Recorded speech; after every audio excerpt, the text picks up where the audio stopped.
भने पुरा लभी डबी अलिकति यस्तै कुरा गरिदिने होइन चुलबुले कुरा गरिदिनुहोस् न हेलो म्याडम भनिदिने अनि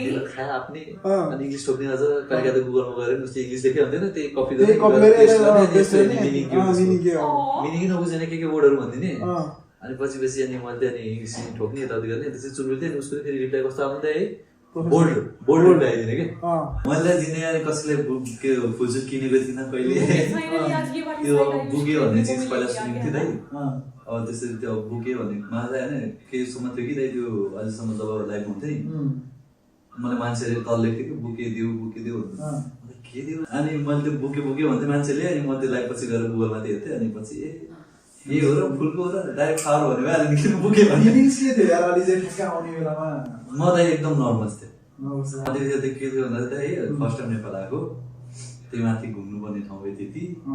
यहाँ घुमाउनु पर्ने त्यही माथि फेरि अब बाई रोड छ सबै ट्रिप अनि त्यति म लगभग म गाडीमा सुत्थेँ कि जब ट्राभल हुन्थ्यो त्यो सुत्थेँ अरू बेलामा सुत्थेँ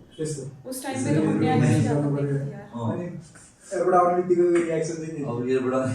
सुरुमा मामाले हाल्नु मलाई हजुर रहेछ भन्दै म गइकन क्या गरौँ भने अच्छा म गएर क्या गरौँ भने अनि देजीमा फुल दिनु हो अनि म त अल्झेरै हेरेन सायद है यति मैले यो भिजनले मात्रै हेरेँ कि यो सुरुमा त मैले यो भिजनले मात्रै हेरेँ यस्तो ब्लरिङ अर्कै साइडमा देखिन्छ उता हेर्दा यहाँ त्यो देखिन्छ नि यसरी हेरेर कि उता हेरेर तर यताको अलिअलि त्यो ब्लरी भिज यसरी हेरेर अनि पछि गएर दिदी उसले मलाई कालो लगाएर आऊ भनेको थियो कि अनि यसरी कालो लगाएको थियो अनि त्यो टाइमसम्म पनि लगभग तिमीलाई चाहिँ एउटा स्योरिटी चाहिँ थियो कि म यो केटीसँग चाहिँ जिन्दगी बिताउँछु भन्ने तिमीलाई चाहिँ थियो है मलाई तिमीले त्यो मेरो लाइफै दिइसक्यो मैले जस्तो फिल चाहिँ भइसकेको थियो होइन तर यस्तो हुँदैछ होइन खै त्यो अब हामीले त्यो नबुझेर होला या सायद त्यो मैले अब कुनै ठाउँमा कमी गरेर बुझ्नुलाई होइन त त्यति मैले के खर्च हुन्थ्यो भन्दा चाहिँ मैले चाहिँ जे जसरी भयो भने जताबाट जे गरेर भयो भने जुगाड गरेर हुन्छ कि जसरी हुन्छ कि राख्नुपर्छ मिलाउनु पर्छ जे चिजले चाहिँ मलाई उसँग नजिक आउँछ त्यही चिज गर्नुपर्छ त्यही चिज मात्र हुने क्या जस्तै उसलाई यो मनपर्छ भने ल मेरो माने यो मन पर्यो उसको कलर के फेभरेट कलर ल व्हाइट एन्ड ब्ल्याक भनेपछि ल मेरो पनि ब्ल्याक एन्ड व्हाइट मलाई त के भयो भनेपछि अब खानेकुरा नि फेभरेट हुन लाग्यो बिस्तारै मलाई के रहेछ मेरो त पहिलादेखि नै फेभरेट थिएन भनेपछि चाहिँ मेरो एउटा पजल मिस रहेछ भन्छ एउटा मान्छे पहिला फेभरेट हुनुपर्छ त्यसपछि बल्ल अरू कुराहरू फेभरेट हुँदो रहेछ सेन्सलेस हुन्थ्यो नि त केही कुरा त हुनु पर्यो नि त केही कुराको जब केही मिनिङ या केही कुराको काहीँ गरेर ठेस खान्छ आफूसँग तब बल्ल त्यो कुरासँग कनेक्टेड हुन्छ अनि बल्ल उसँग मिलेपछि सबै कुरा नाम दिदिने कसैलाई यताउति त्यस्तो भइदियो अलिक ट्रेन्ड भइदियो त्यो कुरा कसैलाई तान्नलाई मात्र किनकि गर्न त केही सक्दैन अनि एउटा गुड वे पनि छ दाइ अनि एउटा ब्याड वे छ गुड वे भनेको चाहिँ आफू पनि त्यही कुरामा एडप्ट हुनु ब्याड वे भनेको चाहिँ आफू चाहिँ त्यो कुरालाई चाहिँ बिगार्नु कि अरूको राम्रो नदेख्नु आफ्नो राम्रो भएको नदेख्नु ल दाइ यार कम्ता टेन्सन हुन्छ त ल दाइ म हेर्न म त यस्तो छु कि अब एज अ त्यो थिङ्किङ एज अ त्यो ल ठिक छ थिङ्किङ हिसाबमा सोच्यो भने त म अब सेटल छु भनेर सोचेर आनन्दले सबै कुरा बिस्तारै लियो हुन्छ नि त तर ममा के छ भन्दा चाहिँ हुन्न मेसिन के दाइ चला त्यो फ्लो नै नछोड्ने चाहे त्यो फ्लो बिस्तारै सुस्तो चलोस् त्यो छ तर कहिले काहीँ अब कुनै फेजहरूले त्यही आफूले नै डाउन गरिदिन्छ एज अब ह्युमन बिङ त्यही त हुँदै होइन कहिले काहीँ अब न त पुरा त्यो सद्गुरु त होइन नि त होइन सबै कुराहरू साधना गरेर केही कुरा ध्यान गरेर म त बुद्धि सुद्धि चक्र मान्छे हो कति अब सबै मान्छेमा केही न केही कमी त हुन्छ कमी नै नभएको मान्छेहरू को नै होला म त यही घर त सपना देख्थेँ अहिले म सपना लाग्छ कस्तो कहिले काहीँ अब त्यो अब यस्तो एक्लो भइरहेको हुन्छ नि त कहिले काहीँ त अब त्यो एक्लो हुँदा त लो फिल त हुन्छ तर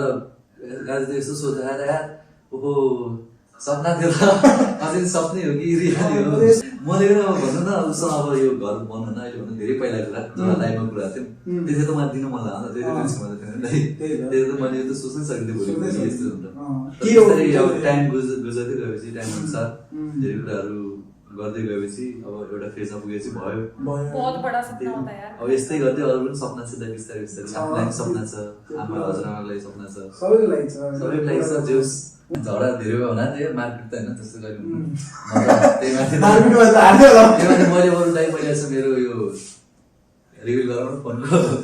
मेरो 5th भइसक्यो। 5th टाइम बुझ्नु हजुर 5th भइसक्यो। त्यो मेरो रिसिट यसमा निस्किन्छ कि फोन म पनि त कहिले सोच्न सकिँदैन त्यो चाहिँ ममा छैन। अब हुन्छ नि त गाउँघरतिर देखाएको छु, अब आफ्नै घर छिमेकीतिर पनि देखिन्छ कहिलेकाहीँ त्यस्तो कुराहरू। अनि त्यो कुरा त अब आफू है त्यो टाइममा अब आफू बच्चा गएर गर्न सक्ने केही होइन। अब त्यो मुभीको सिन याद गर्ने बस्ने तर मनबाट अब अहिले आधी सोचिन्छ अहिले तर अहिलेको त जेनेरेसन त्यस्तो छैन। अहिले त केटी पनि कडा भइसक्यो, धेरै कडा भइसक्यो।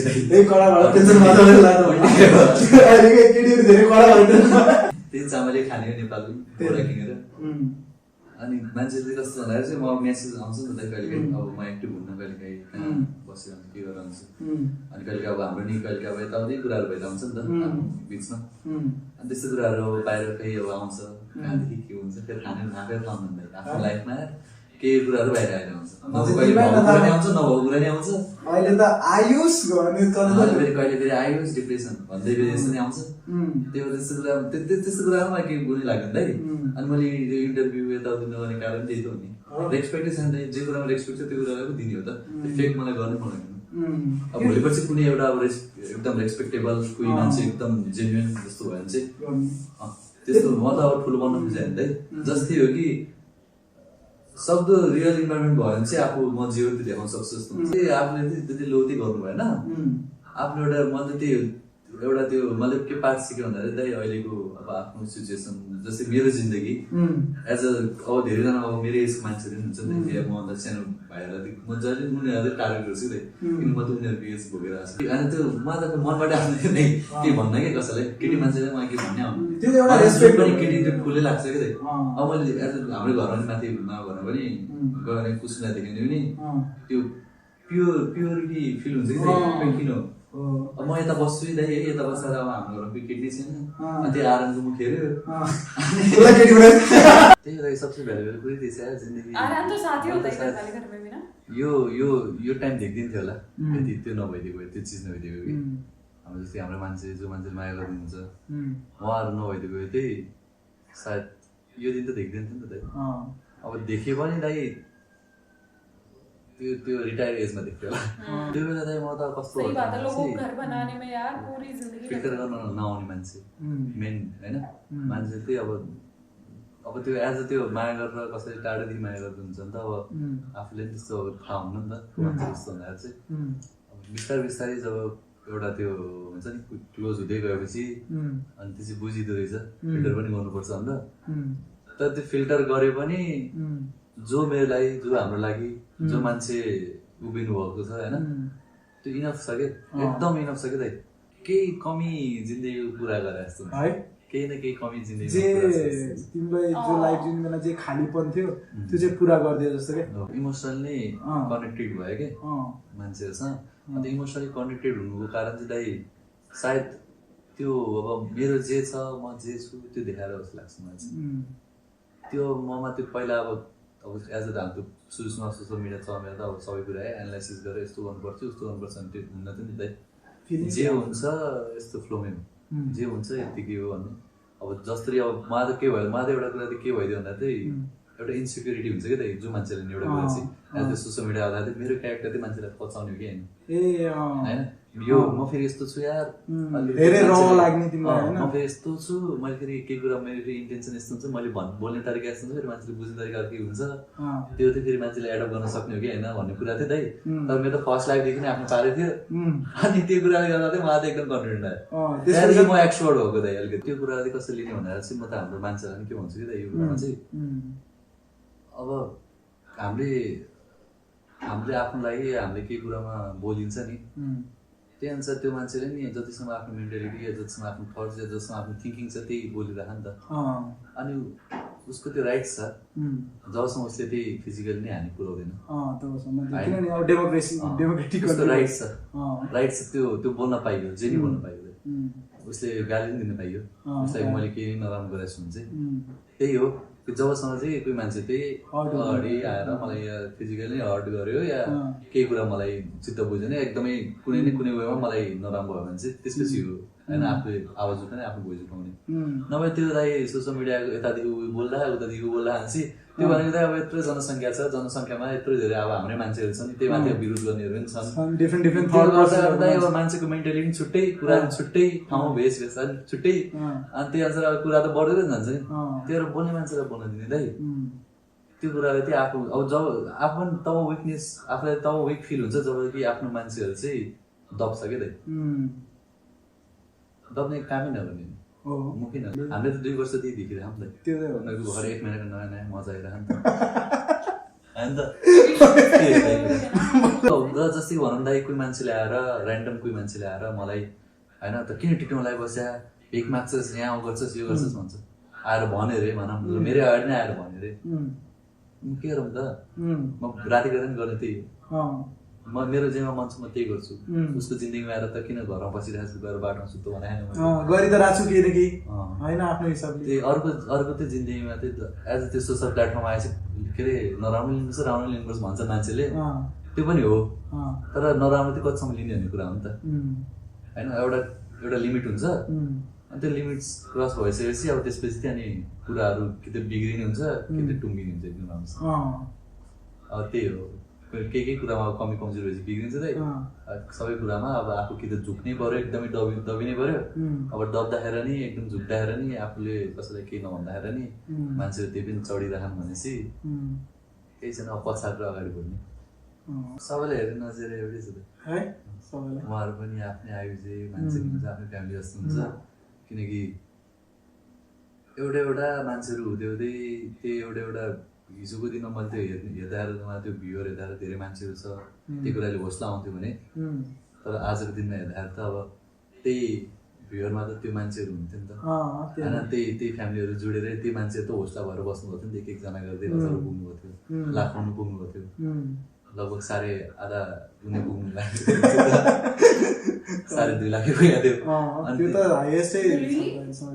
त्यो हुँदै त्यो अब त्यसमा नि जेन्युन मान्छे छुट्टै थोरै हुन्छन् या धेरै नै हुन्छन् त्यो आफूलाई त्यो मेजोरिटी थाहा हुन्न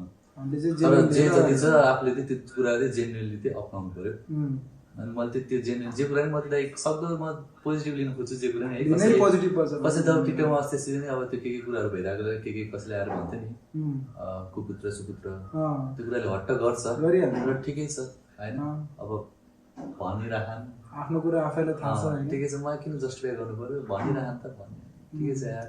अब भोलि पर्सि म त के छ भनेर चाहिँ भगवान्मा एकदम विश्वास हुन्छ टाइम पनि एक्लो भयो नि त त्यो फेजमा अनि म यस्तो स्पिरिचुअल कुराहरूमा चाहिँ अब धेरै नै आफूले त्यो भनौँ न कुरा गर्थेँ कि म भने नि म सेल्फटक पनि गरिदिन्छु सेल्फटक गर्छु कि दाइ कहिले महिनामा हेरेर कुरा दिन्छु आफूसँग कहिले काहीँ त्यस्तो त्यो जहिले त होइन एक्लै भएको बेला झ्याउ लागेको बेला यस्तो कुरा मन त्यही हुँदैन थिङ्किङ त म सक्दो आफूलाई चाहिँ जहिले पनि त्यही कुरामा चाहिँ एडप्ट गर्नु खोज्छु कि त्यही कुरामा चाहिँ आफूले राख्नु खोज्छु कि चाहे म जिन्दगीमा जहाँसुकै पुगौँ जेसुकै पाऊँ जेसुकै हासिल गरौँ म कुन ठाउँदेखि आएको कसरी आएको के गरेर आएको कहाँ गएको के गरेर पढेँ के गरेर होइन एउटा आफ्नो के जे छ आफ्नो पास्टको चाहिँ त्यो चाहिँ मैले चाहिँ आफूसँगै लिन्छु त जहाँ लिँदाखेरि नि कि कहिले यस्तो धेरै माथि लाग्यो भने त्यो सोच्दैन हुन्छ नि त्यो कहिले आयो कहिले हुन्छ नि माथि लाग्यो कहिले हुन्छ नि त है धेरै अब बानी बिग्रेर बाहिर अब बस्छौँ कि भन्ने थट्स आउँछ बाहिर है साथीहरूसँग घुम्न गइदिउँ कि उनीहरू यस्तो प्लान छ यिनीहरूसँग गइदिउँ कि भन्ने थट्स आउँछ यिनीहरूसँग जाँदा नराम्रो त होइन तर मेरो त अब पात अब म जुन भोलिको दिन त अब मेरो अफिस छ नि त दाइ अब मैले त भोलिको दिन अब त्यो अब एवाइजी सोच्नुपर्छ अफिसको कुरा सोच्नु पर्यो अब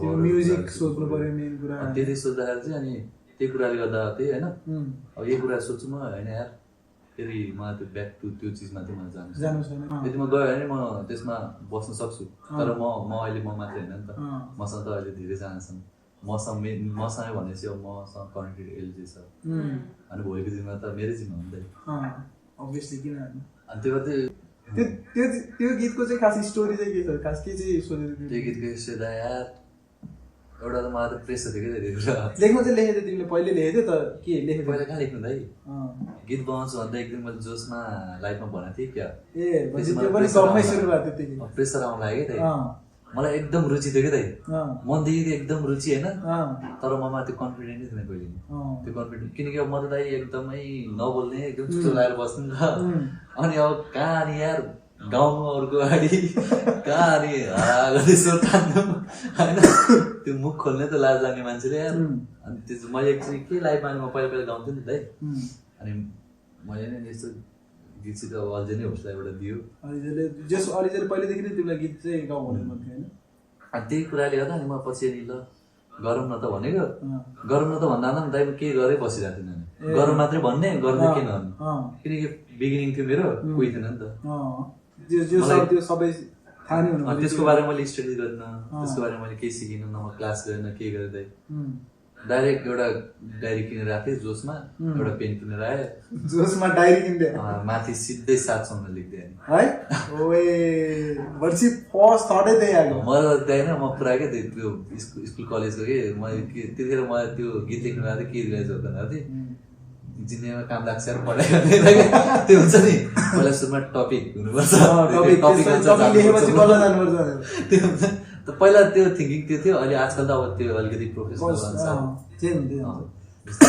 हुन्छ त्यही साथसँग त मैले त्यहाँ एक हप्तामा मैले एक हप्ताभित्र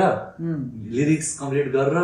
अनि रेकर्डिङ पनि सुरु गरेर लगभग सकिसकेको थियो मैले मान्छेलाई लाइफमा के अरे रेडी भइसक्यो भन्दा छु यता रेकर्डिङै सुरु भएन सबै कुरा फर्स्ट टाइम छ कानमा हेडफोन हानेको पनि फर्स्ट टाइम छ अगाडि माइक देखेको नि फर्स्ट टाइम छ स्टुडियो जस्तो त्यो साउन्ड देखेको नि फर्स्ट टाइम छ अनि माइकमा बोल्ने थिएँ कानमा आवाज आउँदो रहेछ नि फर्स्ट टाइम हो मैले त साथसँग लेखेको थिएँ मैले खास गरी गीतको टपिक चाहिँ के छ भित्र लङ डिस्टेन्सको लागि लेख्छु मैले मसँग भएको त्यही छ माथि दुखी पीडा कस्तो त्यो हुन्छ नि आफ्नो यताउति मन थियो उसलाई मैले सुनाएको भर चाहिँ अर्कै थियो दाइ है अनि पछि बनेको बनाउँदैन थियो अर्कै भइदियो कि मेरो अहिलेसम्म लगभग एक माया बाहेक अरू सबै गीत त्यस्तै भयो किनकि टेक्निकली नै के कुराहरू चाहिँ त्यो पछि इम्प्रोभाइज गर्दा पछि त्यो करेक्सन गर्दा कुनैमा ग्रामर मिल्दैन कुनैमा त्यो होइन लयहरू मिल्दैन कुनैको त्यो रोलै हान्न मिल्दैन त्यो सेन्टेन्स पछि त्यो हुन्छ कि शब्दहरूले अनि त्यस्तोमा चाहिँ अब म त दाइ अब टिकटकदेखि आएको हो नि त दाइ जे जति भयो नि अनि त्यो अब कि त सुरुदेखि नै आज त्यो युट्युबबाटै मैले त्यो गरेको भए चाहिँ छुट्टै एउटा अडियन्स हुन्थ्यो अनि टिकटकदेखि नै गरेको कारणले गर्दा चाहिँ अब मान्छेहरूलाई के भन्छ चाहिँ एउटा एजले पनि फ्याक्टर गर्छ किनकि हाम्रो त अब मान्छेहरू पनि एजको लिमिटै छैन नि त दाइ मैले त अब कति बुढी आमादेखि लिएर बुढो हजुरबादेखि लिएर कतिजना भेट्यो नि त त्यहाँदेखि थाहा भयो उहाँले पनि चिन्नुहुन्छ यार यस्तो सानो बच्चादेखि लिएर उहाँले चिन्नुहुन्छ अब गरेको त केही छैन यार म चाहिँ बेरोजगारलाई म चाहिँ यस्तो मान्छेलाई यस्तो भ्यालु दिदिने जस्तो हुन्छ अनि उहाँहरूले चाहिँ त्यो इजी मेथड अफ युजिङ चाहिँ टिकटक भइदियो नि त सुरुदेखि नै अब युट्युबमा गएर यस्तो गरेर त्यो अनुसारको युट्युबको अडियन्स पनि त्यो अनुसारकै अडियन्स हुन्छ जुन चाहिँ त्यो युट्युबमै एक्टिभ भइरहन्छ अनि त्यो भएर चाहिँ मलाई चाहिँ त्यो गीतको चाहिँ त्यो रिचको चाहिँ मलाई त्यो कुरामा चाहिँ के हो भन्दा चाहिँ एउटा चाहिँ म एउटा आर्टिस्टको उसमा नि मान्छेले चिनेन फर्स्टमा त्यो चाहिँ मैले यस्तो होइन त्यो यस्तो भन्दै त्यसमा म त दाइ एउटा गीतमा बनाउने बेला त्यसमा मेरो 1000 स्टोरी हुन्छ नि हजारवटा भन्नाले त्यो धेरै खर्च हुन्छ 1000 त पुग्दैन त्यो त्यसको जेन्युन अलिकति छोटो लाइनमा चाहिँ के जबसम्म के जस्तो कि मैले त्यसमा के गरेको भन्दाखेरि चाहिँ मेरो आफ्नै सिचुएसन हो अब कुन बेला भनौँ मैले हजुरलाई अब गीतको कहिले काहीँ लिरिक्स नपुग्दाखेरि अझै स्टोरीभित्र फिलिङ्स आओस् भनेर अरू नै स्टोरी बनाइदिएको थिएँ होइन त्यही स्टोरीलाई नि इम्प्रोभाइज भएको थियो तर मेरो मेन त्यही ऊ के थियो भन्दाखेरि चाहिँ एउटा त अल्झेसन त्यतिखेर मैले के भइरहेको थियो कि फिलिङ्स दिउँ न जे छ मैले नबोलेको कुरा म गीतले बोलाउँ न भन्ने चाहे मेरो आवाज जस्तो सुकै होस् इम्प्रुभ त गर्नुपर्छ सबै कुराहरूमा लिरिक्स वाइजदेखि लिएर गीत वाइज होइन भोकल वाइज सबै कुरामा इम्प्रुभ जति जे कुरा नि इम्प्रुभ त गर्ने नि त्यही अब आज एउटा 5 तले घर बनाए खाने 10 तले घर बनाए चाहिँ इम्प्रुभ त भयो नि अन्त त्यही सबै इम्प्रुभ अनि त्यही मैले चाहिँ त्यो चाहिँ के स्टोरी थियो भन्दा दाइ त्यो मेरो जब मैले त्यो अल्झेको मेरो कन्फेस भएको थिएन जुन बेला फर्स्टमा त्यो सिस्टममा राख्दा क्या मैले गर्दै नगर्ने कि उसले चाहिँ नबुझेको अँ, अन्त त्यो थर्ड चाहिँ त्यस्तो आउँथ्यो यार है म भने पुरा लबी डबी अलिकति यस्तै यस्तै कुरा गरिदिने होइन अँ, चुलबुले कुरा गरिदिनु छ अँ, हेलो म्याडम भनिदिने अँ, अनि डिनर खाए आफ्नै अँ। अनि इङ्ग्लिस टोक्ने अझ कहिले काहीँ गुगलमा गएर उसले इङ्ग्लिस लेखे हुन्थेन त्यही कपी त्यही कपीले मिनिङ मिनिङ के हो मिनिङ नबुझेन के वर्डहरू भनिदिने अँ, अनि पछि अनि मैले अनि इङ्ग्लिस ठोक्ने यताउति गर्ने त्यसै चुलबुल थियो नि उसको फेरि रिप्लाई कस्तो आउँदै है बोल्ड रिप्लाई आइदिने कि अँ, one liner हो क्या जरुर केही उनी छैन सिधा कुरा अँ, जस्तै कि मैले के अरे अहिले खाना खायो भने यस्तो बादलको इमोजी पठायो भने अँ, खायो आफ्नै भनेर क्वेसन यस्तो हुन्छ कि खल्लो भन्छ अब पुरा कि होइन गुड मर्निङ भन्दै यता फुलबुट्टेवाला यता इमोजीवाला यस्तो इमोजी पठाएपछि उसको थियो नि कति घन्टा पछि नि मर्निङ भनेर मेसेज अनि क्या गरेर हो भन्दै मैले त्यस्तै थियो नि फेरि कति मिनट्स पछि इन्स्ट्यान्ट मैले रिप्लाई गर्थेँ कि त्यो बोल्न थालेपछि जब त्यो बोल्न अलिकति एक्टिभ भएको थियो नि त अनि त्यसरी म त्यो इन्स्ट्यान्ट रिप्लाई गरिहाल्ने पहिला म त्यो फलो ब्याक गरेर जस्तो आधी घन्टा वेट गरिदिन्थेँ ए गर्दैन अब त चेन्ज भयो अब त धेरै डेस्परेट भयो नि त तिमी चाचा अझै शब्द जतिसम्म हुन्छ यार चाचाले रिप्लाई आउँछ हाल्नुपर्छ एउटा हाल्नुपर्छ त्यही हो स्टोरी त सोचेको त्यो गीतमा चाहिँ मैले त्यही थियो आफूले गरेको त्यो बेला थट्स पनि त्यहाँ हुन्थ्यो त्यस्तो त होइन कि अब है अहिले त मलाई भावै दिएन यार त्यसरी त मलाई के कोही भगवान् त होइन नि त यार उसको फिलिङ्स के हो भने मलाई त्यो ऊ कहाँ परछ म कहाँ परछु त्यो कलमा पनि कुरा हुन्न टेक्स्टमा कुरा हुन्छ अनि भर्खरै अब टिकटकमा आउँदै यस्तो टिकटकमा त फेरि होइन भर्खरै लम्बी आएर जस्तो कुरा हुने हाम्रै लाइफ सकेपछि सक्यो त यार हल्लो हल्लो हुने टेक्सिङ पनि नहुने के नहुने कहिले काहीँ ल एउटा मैले बानी बस्नु लाग्थेँ आज गुड नाइट भन्छु त्यो चाहिँ नि राति जतिखेर पनि रिप्लाई त गरिदिइहाल्नुहुन्थ्यो भोलि पनि गुड नाइट भन्छु यस्तो गरेर बानी त बस्नु त गुड नाइट होइन अनि पछि गुड नाइटबाट फेरि अनि हाई हाई नभयो अनि हाई हुँदा त रातभरि अनि बाई नभन्दै कुरा हुने त्यसो तिमीहरूको पनि पहिला लगभग त्यो सकेपछि रातभरि फोन त्यतिकै राखेर त्यतिकै फोन त्यतिकै अनि कति घुरेको भन्थे बिहान उठेको बेला अनि कस्तो इम्बेरेस फिल हुन्थ्यो आजकल के लाग्दैन त्यो त यो हाम्रो जुन आयुजी गीत छ नि म त हिन्दी र नेपाली सुन्दा होइन मान्छेमा कहिले सोध्नु आज हजुर सोध्नु म त्यसको एउटा ऊ भन्ने अलिक खायो हजुर नोटिस गर्नु भएन त्यो कुरा अझै पनि थाहा के हो यो कुरा बस्नु थाहा ल हामीले सोचेर पनि त्यही थियो गरेको पनि त्यही नै थियौँ जुन हिन्दीको पाठ छ नि त्यो चाहिँ म अलिजी भन्दै हो कि हिन्दीको पाठ चाहिँ अलिजीको हो अनि नेपालीको पाठ चाहिँ मेरो हो कि बल्ल बल्ल त्यो लिरिक्स यदि याद गर्ने बल्ल त्यो त्यति अब भनेपछि चाहिँ नोटिस हुन्छ प्रायः जस्तो त अब कहाँ म त के कुरा चाहिँ एकदम माया हुन्छ नि जुन कुरा एकदम धेरै मनपर्छ नि कसैमा धेरै माया गर्छु म त्यो व्यक्त गर्न सकिँदैन त्यही हो मेरो खुसी पनि ओके ऐसे टाइप का इंटरव्यू आयुष का मैंने पहली बार देखा यू नो एक अलग साइड आयुष की पता चलेगी यार वो क्या क्या चीजें करता था लड़के प्यार में क्या क्या छोटी छोटी चीजें करते हैं वो भी वेट करते हैं वो भी ऐसे वो करते हैं कि क्या बात करूँ कैसे बात करूँ वो चीजें होती हैं वैसे ज्यादा मस्ती मजाक शो करता है आयुष लाइव में शो करता था अब भी मस्ती मजाक लेकिन ये जो रियलिटी होती है रियल वाली फीलिंग्स होती हैं वो आयुष की निकल के आई और वो मुझे दिखी भी समझ भी आई तो एक अलग ही साइड आयुष का देखने को मिला जो कि मुझे बहुत ज़्यादा अच्छा लगा एंड आई थिंक अलीसे को भी देख के ये अच्छा लगा होगा आपको कैसा लगा आप मुझे कमेंट करके ज़रूर बताइएगा and yeah that's it for this video I hope you like it if you do then please like comment share and subscribe to my channel below and I will see in the next video till then bye bye